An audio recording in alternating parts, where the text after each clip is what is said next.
오늘 이 말씀을 가지고 하나님이 택한 사람 여섯 번째 인물 다윗, 그 네 번째 시간으로 함께 말씀을 나누고자 합니다. 부제는 이것입니다. 주여 다윗의 길로 가게 하소서입니다. 우리 같이 한번 제목을 읽어볼까요? 시작. 주여 다윗의 길로 가게 하소서. 사실 제가 지난주까지 다윗 설교하고 마무리하려고 했는데 기도하면서 하나님께서 이 다윗의 인생의 말년이 얼마나 복된지를 다시 한번 말씀을 깨닫게 하심으로 이 말씀을 꼭 우리 성도들과 함께 나눠야 되겠다는 그런 마음이 들어 오늘 한 번 더 다윗에 관한 이야기로 다윗의 일생을 정리하려고 합니다. 여러분 혹시 이분을 아십니까? 지금 사진을 보시면 이분은 유명한 복음 전도자인 빌리 그레함 목사님의 아내인 루스벨 그레함 사모님이십니다. 이 사모님이 어느 날 운전하다가 우연히 도로공사 표지판, 안내 표지판을 보았답니다. 그런데 그 내용이 너무나 탁월하다는 생각이 들어서 그래서 자신의 그 마음 가운데 새겼는데 내용은 이것입니다. End of construction. 공사 끝. Thank you for your patience. 그동안에 참아주셔서 감사합니다. 이 표지판에서 근데 영감을 얻어서 자신의 인생을 하나님의 시공 중인 작품으로 그렇게 여기게 되었고, 그래서 유언을 남기기를 마지막 자신의 자녀들에게 내 묘비에는 이 글귀를 새겨달라라고 유언을 했습니다. 그래서 빌리 그레함 목사님 바로 옆에 묘비가 있는데 그 묘비에 이 글귀가 새겨져 있습니다. 루스벨 그레함, 공사 완료. 그동안의 인내 감사드립니다. 하나님, 저를 지금까지 참아주시고 저를 보살펴 주시고 저를 인도하여 주심을 감사합니다. 공사 끝. 그래서 이 사모님 묘비로 인해서 이제 한국으로 전해지는 것은 좀 의역이 돼서 인생은 공사 중이다라는 그런 표현들이 우리에게 자주 들려졌던 것입니다. 우리는 흔히 뒷모습이 아름다운 사람이 진짜 아름다운 사람이라고 말을 합니다. 그렇습니다. 한 사람을 평가할 때는 그 사람의 평가는 마지막에 드러나는 것입니다. 오늘 본문은 다윗의 마지막을 우리에게 보여주고 있습니다. 다윗의 마지막에 대한 기사는 오늘 본문 외에 열왕기상 2장에도 나와 있습니다. 이 두 본문은 다윗의 일생을 요약해 준 것뿐만 아니라 다윗의 유언으로 이루어져 있습니다. 한마디로 다윗은 처음보다 끝이 좋은 인생이었다는 것입니다. 하나님의 평가가 그렇다는 거예요. 저는 소원합니다. 우리 성도들 모두가 하나님 안에서 그런 평가받는 삶이 될 수 있기를 주님의 이름으로 축복합니다.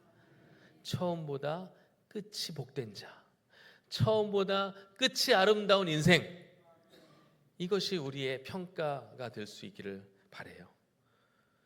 다윗이 그런 인생이었다는 거예요. 그러면 다윗은 어떻게 하나님께 그런 평가를 받을 수 있었는가? 오늘 말씀 속에 그 지혜가 담겨 있습니다. 오늘 말씀은 이렇게 시작을 합니다. 26절 말씀, 이새의 아들 다윗이 온 이스라엘의 왕이 되어. 우리가 그냥 성경을 그냥 읽다 보면 그런가 보다 하고 넘어가기 쉬운 구절이죠. 그러나 여러분, 이새의 아들 다윗이 왕이 되었다, 이거는 예산 일이 아니에요. 너무나 특별한 일입니다. 여러분 생각해 보세요. 일반적으로 왕은 누가 되는 것입니까? 아버지가 왕인 사람이 왕이 되는 겁니다. 할아버지가 왕이어야 왕이 되는 것입니다. 가능성이 있는 겁니다. 그러나 다윗은 그렇지 않았죠. 자신의 아버지 이새는 왕이 아니었습니다. 그 당시 왕은 사울이었습니다. 성이 다른 사울. 다윗의 아버지 이새의 가문은 또 그러면 왕의 그런 친족이냐? 아닙니다. 그냥 평범한 베들레헴에서 목자로서 삶을 살아가는 그런 평범한 가정에 불과했습니다. 그나마 왕이 될 가능성이 조금이라도 있으려면 그 한 집안의 장남이어야 합니다. 그런데 다윗은 장남도 아니고 차남도 아니고 몇 번째 아들입니까? 8번째. 그렇습니다. 8번째 아들. 심지어 요셉처럼 11번째 아들이었지만 주목받는 그런 사람도 아니었습니다. 형제들이 아버지께 부름을 받아 사무엘을 만나는 그 장면 속에서 여러분 기억하시잖아요. 다윗은 부르지도 않았습니다. 아버지 이세조차 주목하지 않던 다윗, 그러나 우리 하나님은 그를 주목하셨다는 거예요. 그렇게 하나님의 부르심 가운데 그가 기름 부음을 받아 왕으로서의 삶이 시작된 것입니다. 그러나 그 기름 부음이 다윗의 인생을 순탄하게 이끈 그런 삶으로 보장하진 않았습니다. 오히려 기름 부음을 받자 사울의 시기와 질투로 인하여 도망자의 삶을 살아야 했습니다. 근 15년을 광야에서 지내야 했습니다. 그러나 하나님은 그 기간 동안 소위 광야의 삶 가운데 다윗이 왕으로서의 갖추어야 할 덕목들을 배우도록 익히도록 하셨습니다. 이것이 하나님의 은혜였습니다. 다윗 역시 그 기간을 실패한 시간, 버려진 시간이라고 이야기하지 않고 하나님을 깊이 경험하는 내 삶의 보석과 같은 시간이었다고 시편 곳곳에서 고백을 합니다. 특별히 다윗은 그 기간 중에 자신을 원수처럼 여기는 사울을 죽일 기회를 2번이나 그렇게 만났음에도 불구하고 자신의 사사로운 감정이나 개인의 어떤 권력욕을 내세워 하나님의 뜻을 거스르지 않았습니다. 그러면서 다윗이 배운 게 뭐예요? 하나님의 뜻대로 살아가는 것이 가장 복된 삶이다. 할렐루야. 이걸 배우게 된 거예요. 하나님으로 만족하니 하나님이 그를 만족하게 여기신 거예요. 하나님으로 충만하니 하나님이 그를 충만한 인생이 되게 하신 것입니다. 그런 다윗을 하나님이 축복하시고 그 기간을 거친 후에 진정한 이스라엘의 왕이 되게 하신 거예요. 다윗을 하나님이 왕으로 세우신 때는 30살 즈음이었습니다. 왕이 된 후에 27절에 보니까 어떻게 되어 있어요? 몇 년을 다스렸어요? 헤브론에서 7년. 다른 본문은 7년 6개월이라고 해요. 7년 6개월. 그리고 예루살렘에서 몇 년? 33년. 즉 40년을 다스렸습니다.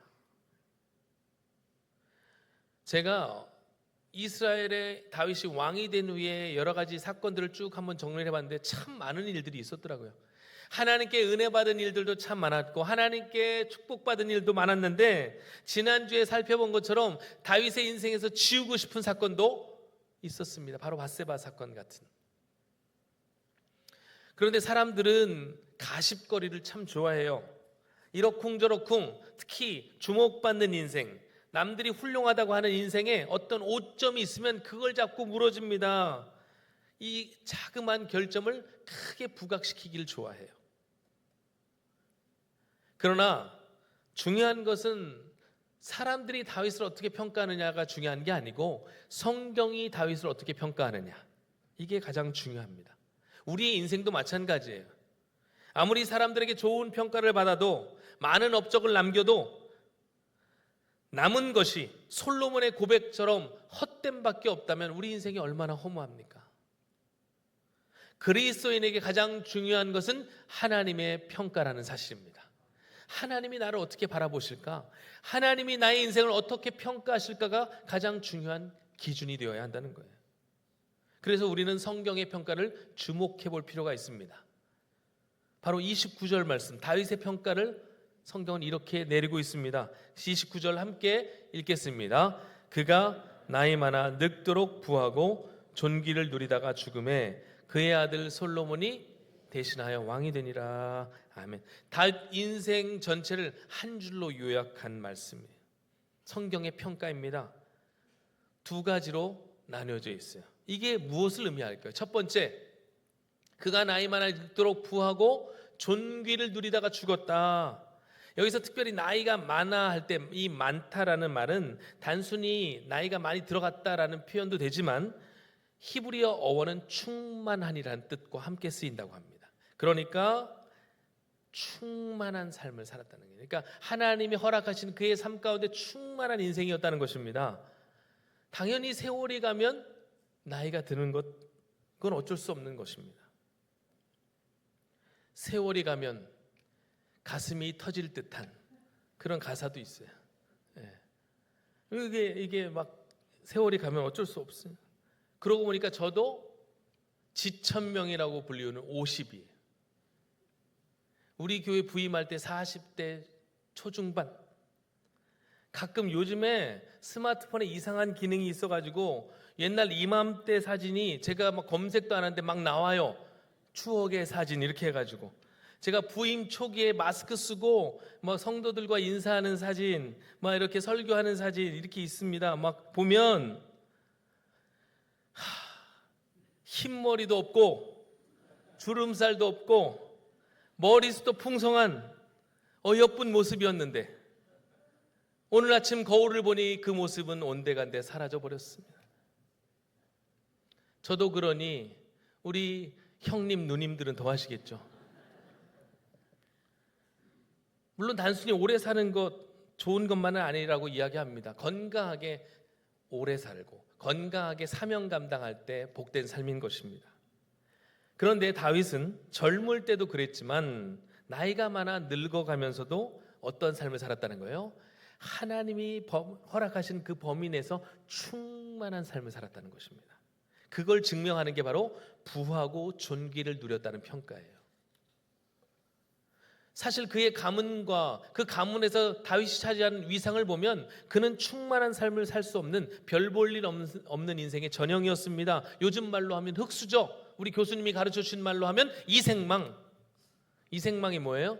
이번 생에 망했다. 2세 아들로 그것도 장남도 아니고 8번째로 태어났으니 나는 망했다. 요즘 젊은이들이 하는 얘기래요. 그러나 하나님의 은혜를 입은 다윗은 다른 형제들과 너무나 다른 삶을 살았습니다. 출발은 초라해 보였지만 그 과정 가운데 임하시는 하나님의 은혜를 풍성히 누리니 그의 삶은 부하고 존귀를 누렸다고 성경이 평가하는 거예요. 여러분, 왕이 되면 다 부하고 존귀를 누리는 것입니까? 명예는 있을 수 있습니다. 그런데 여러분, 사울을 보시면 금세 알 수 있어요. 부하다는 것은 단순히 물질적인 것만을 의미하는 게 아닙니다. 무엇인가를 나누어 줄 수 있는 넉넉함을 의미하는 거예요. 우리 성도들 모두가 이런 부하고 존귀를 누리는 삶을 살아가시길 축복합니다. 여러분, 많이 있다고 많이 베푸는 게 아니더라고요. 사울은 왕이었지만 자신의 욕심을 채우기에 급급한 삶을 살았습니다. 나누어 주기보다는 취하는 삶을 살았습니다. 나누기보다는 자신이 빼앗아 가는 삶을 살았어요. 그래서 그러한 삶을 살다 보니 결국 넘지 말아야 할 선을 넘게 됩니다. 아말렉과의 전투에서 하나님이 다 진멸하라고 하셨는데 어떻게 합니까? 자기 눈에 좋아 보이는 것을 취하기 시작합니다.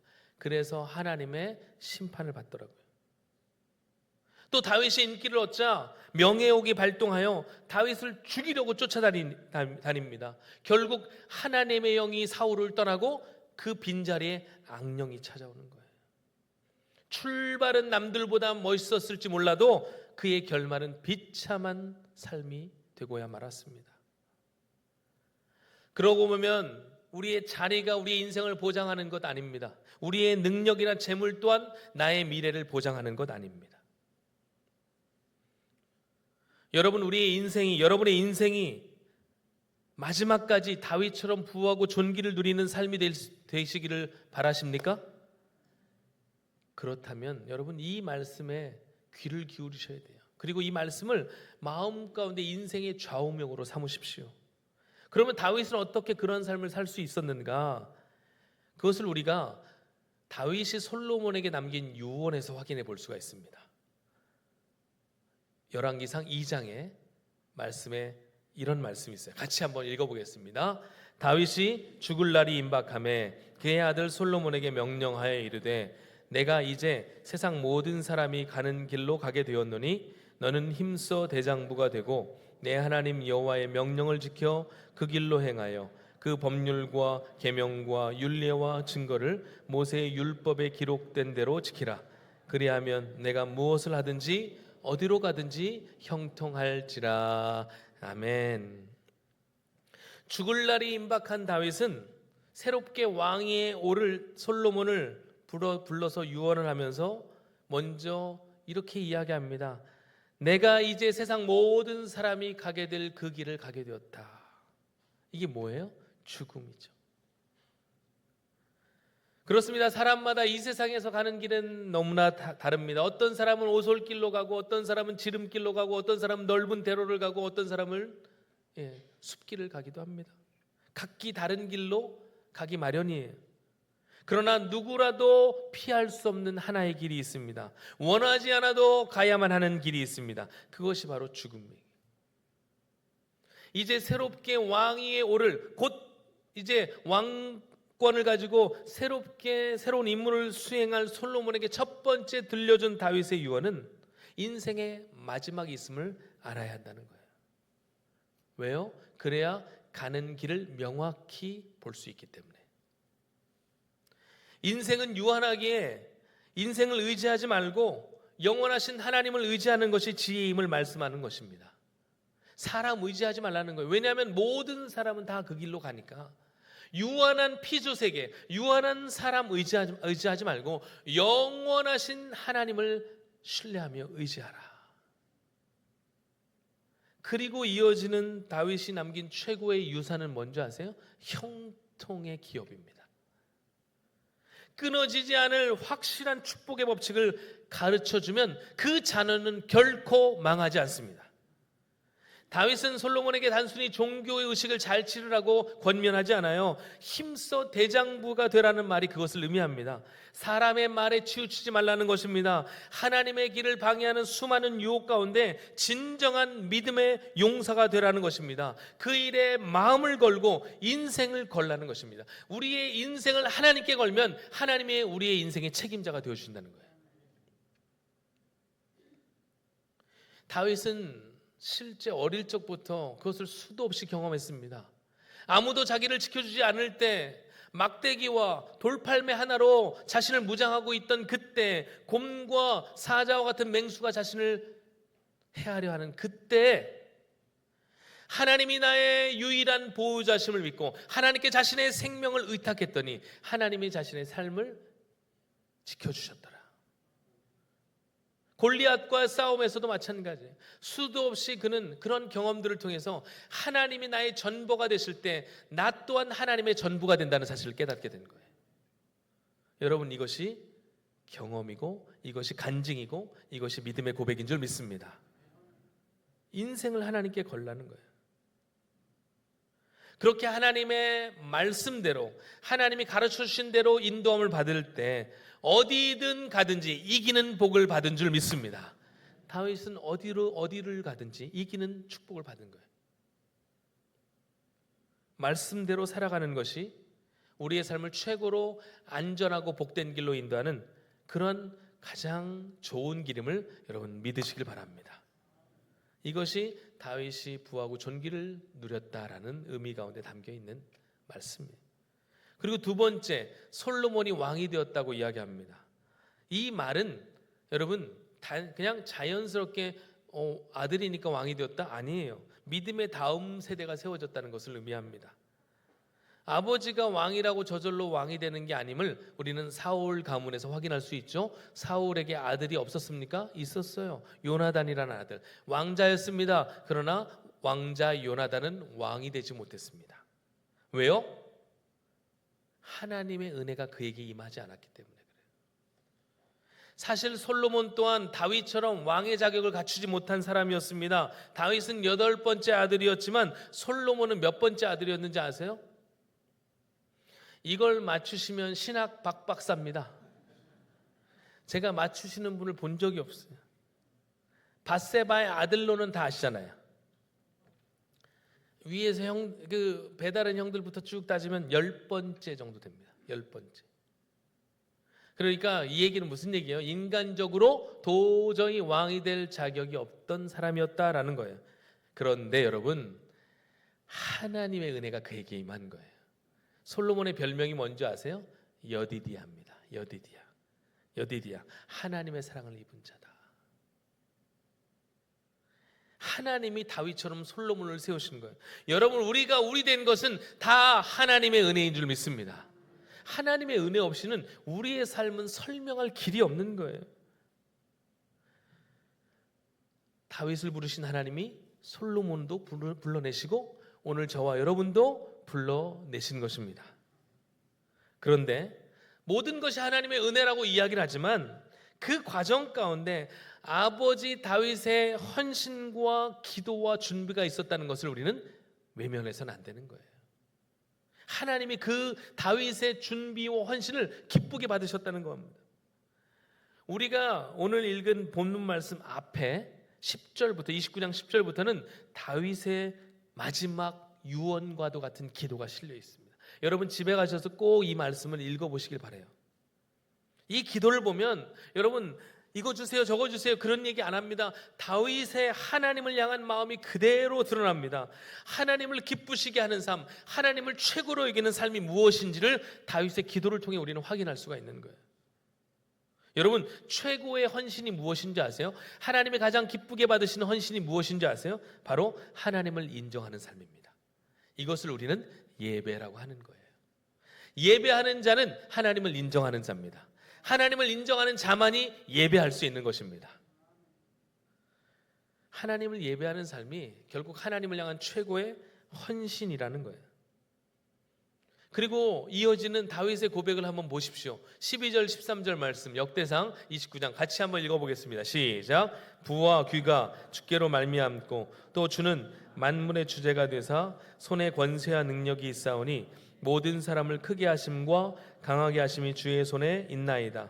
우리 하나님이여 이제 우리가 주께 감사하오며 주의 영화로운 이름을 찬양하니이다. 아멘. 이 고백이 저와 여러분의 고백되기를 소망합니다. 다윗은 그 고백, 하나님을 예배하는 것이 자신에게 최고의 기쁨이라는 것을 수도 없이 고백하는 거예요. 그런데 고백으로 끝나는 게 아닙니다. 그는 그의 합당한 헌신으로 하나님을 기쁘시게 했던 거예요.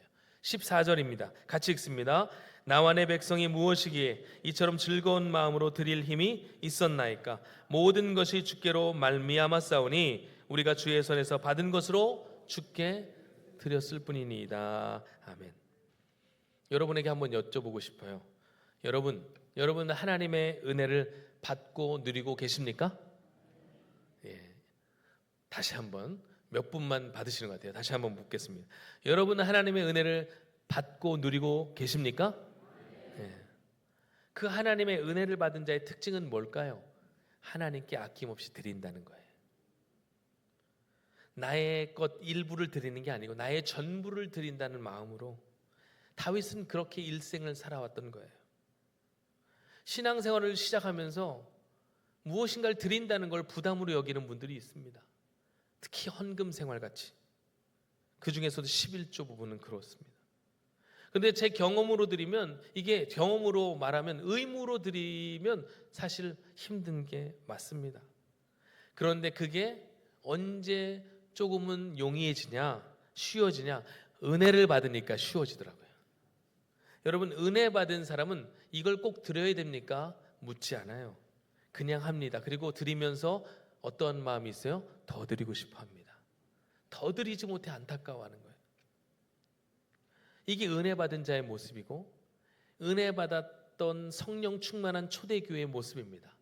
자기의 것을 자기의 소유가 분명히 있었음에도 그것을 자기의 것이라 하지 않고 함께 통용하며 나누는 삶을 살았습니다. 하나님께 드리길 힘썼습니다. 다윗은 분명히 나단 선지자로부터 너는 성전 지을 수 없다는 부적합한 판결을 받았습니다. 그러면 보통 사람 같으면 어떻습니까? 아 그렇구나, 내 때는 아닌가 보다. 그래 그냥 그 돈으로 남은 인생 잘 살아야 되겠다. 그런데 다윗은 그 부적격 판정을 받은 그때부터 남은 여생을 준비하는 일에 힘썼어요. 자신의 아들 솔로몬 때 하나님의 아름다운 성전이 지어질 것을 바라보면서 그 본향을 사모하는 마음으로 힘써 준비하였습니다.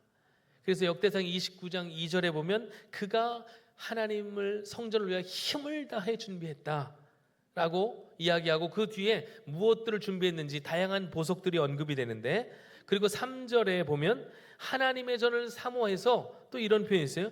자기의 사유한 금은으로 하나님의 성전을 위해 드렸다. 그러니까 여기서 사유한 것은 왕으로서 드린 건 드린 거고 자기 개인 재산 목록 1호를 하나님 앞에 아낌없이 드렸다는 거예요. 다시 자기가 소유하고 있는 최고의 것, 최상의 것을 하나님께 드리기를 힘썼다는 것입니다. 이런 다윗의 헌신을 기쁘게 받으신 우리 하나님이 솔로몬을 택하시고 솔로몬을 왕으로 삼으신 이후 그에게 전무후무의 복을 주신 거예요. 하나님의 은혜가 여러분과 여러분의 자녀들에게 임하길 원하신다면 여러분 하나님을 온전히 예배하는 자가 되시길 축복합니다. 그리고 하나님께 온전히 기쁨으로 자원하여 드리는 여러분이 될 수 있기를 축복합니다. 다윗의 인생의 이제 마지막을 보면 다시 한번 느끼는 것은 무엇이냐? 우리의 삶이 시작보다 끝이 좋은 인생이 되어야 한다는 것입니다. 사람들은 화려한 출발보다 마지막 뒷모습을 기억합니다. 다윗은 미천한 목동으로 출발했지만 하나님의 부르심 가운데 충만한 삶을 살았고 그런 다윗을 성경은 부하고 존귀를 누리다가 하나님 앞으로 갔다라고 표현을 합니다. 그렇다면 오늘 우리의 인생이 다윗과 같은 평가를 받기 위해서는 또 다윗처럼 인생을 잘 마무리하는 그런 길은 무엇인가?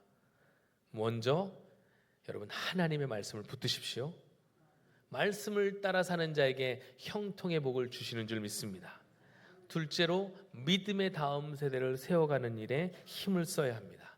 나와 나의 자녀가 말씀 위에 반석 위에 세워질 때 우리의 인생이 더 빛나는 인생으로 살아가게 되는 거예요. 마지막으로 온전한 예배자로 되십시오. 온전한 예배와 헌신으로 주님을 기쁘시게 하는 것입니다. 다윗은 자신의 전부를 하나님께 드렸습니다. 언제 어떤 상황에서든지 하나님을 인정하고 예배하는 것이야말로 가장 아름다운 헌신임을 기억하십시오. 여러분 이것은 한마디로 예수 잘 믿는 겁니다. 여러분 예수 잘 믿으십시오. 그에 합당한 삶을 사십시오. 이 부분에서 제가 가장 존경하고 사랑했던 제가 직접 이렇게 그곳에서 사역을 하진 않았지만 한 번, 두 번 만나뵌 적이 있어요. 개인적으로. 근데 우리 부산 수영로교회 원로 목사님이신 고 정필도 목사님이 소천하시기 직전 마지막 육성으로 자신의 가족과 성도들에게 남긴 병상에 남긴 유언이 제가 생각이 나더라고요. 그래서 잠깐 함께 같이 이 시간 들어봤으면 좋겠습니다.